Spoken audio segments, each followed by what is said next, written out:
Hello world, ADHD David here today to talk a little bit about energy and how that strangely enough links into ADHD management. So for myself, I spent literally the first half of my life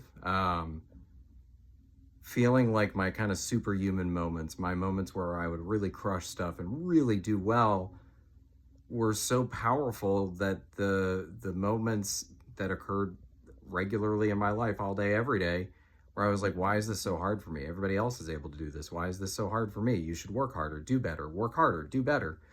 um and just that negative cycle that I think you can already hear. It was really hard for me to listen to anybody who was like, hey, have you gone and gotten checked out for ADHD or something like that? Because I felt like I was, just to be honest, I felt like I was too good for that. I felt like I was doing too well for that. And that shows how little I understood about what was going on.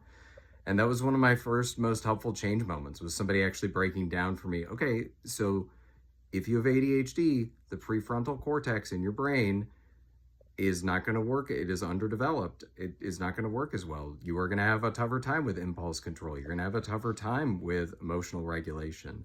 And understanding that and taking that really literally was a big first step for me. But the bigger step that really opened me up to was somebody checking in with me about my health, my finances, my family, and my personal life.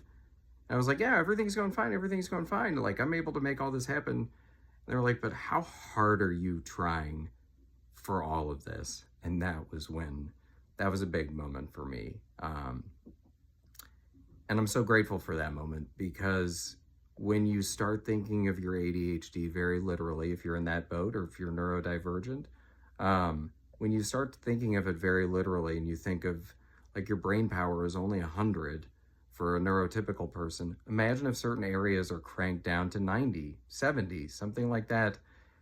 Stuff like that really helped me just accept and process and live with, rather than trying to always fight against my ADHD. And one of the deepest change things I feel like I've been trying to embody lately is I've been thinking about a lot of folks that I idolize, like Steve Jobs and George Lucas, folks who are really successful.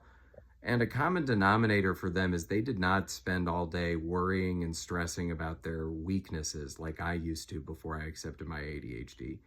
They spent their day embracing strengths. So that's my challenge and my message to everybody. How can you embrace your ADHD as a strength and really understand and embrace and accept it? It's a different way to think. Anyway, that's it for this time. I look forward to seeing y'all next time.